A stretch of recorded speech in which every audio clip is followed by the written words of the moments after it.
No.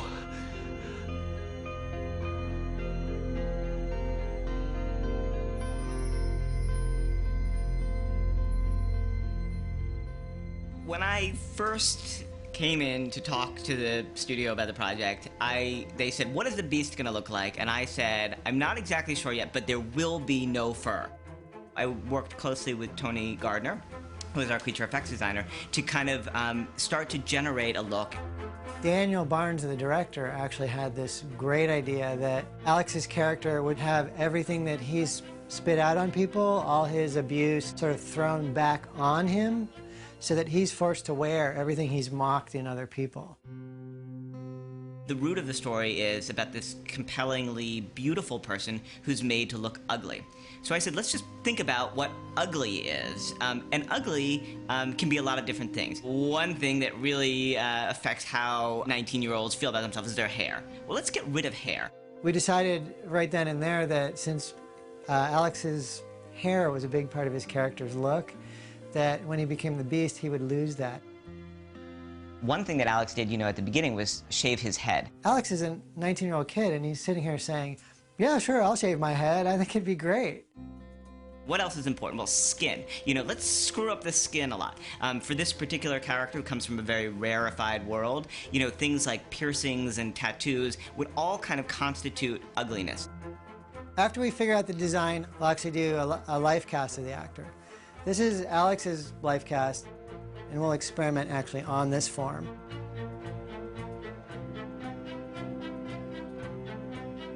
We actually end up with a prosthetic piece that's going to get glued on our actor. That's going to be an exact copy of the piece that we sculpted on him. This has all the wounds, the cuts, the deformities of the face already sculpted into it. This piece would be glued on Alex, and then this whole edge, this blending edge, would get melted away so that this part actually blends right into his skin. Basically, all these silicone prosthetics get layered onto the actor, blended in, and then the tattoos and all the coloring for the diseases goes on top of that. He goes through 3.5 hours of makeup a day. The process is a long one. To sit in a chair still for 3.5 hours while people, kind of sculpt things on your face, it's almost unimaginable.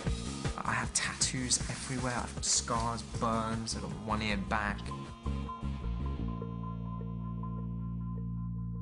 Not totally losing myself. Then he has to show up and act for 12 hours, and then he has to go back and spend another hour getting out. We tried to ground all of it in reality as opposed to putting him into this fantasy element. Everything's a little stylized, but the goal was really to try and keep everything solid in the real world and not take you out of what was going on. Do you want to go somewhere with me? My physical appearance is breathtaking. Something about that makeup that he has is kind of frightening and disgusting, but at the same time it's enticing and you can't help but look, and even though there's a lot of cuts and scars and all that, he's still quite attractive. For me, it was all about the eyes and the mouth. I think you look into someone's eyes, you see who they really are, and you can read them, and it's a big factor for me. For Alex, having all of this makeup really does help him transform into that character and allows him to bring out a lot of the vulnerability and emotion that the character has. My dad got bad reception down at the lake. He could only take it for about 45 minutes a day. You kind of forget, and you kind of embody who the character is, and that's what's special about it. You're not, near the end of the film going, oh my God, he's so ugly. He's so this, I can't get over him. You kind of forget about his looks.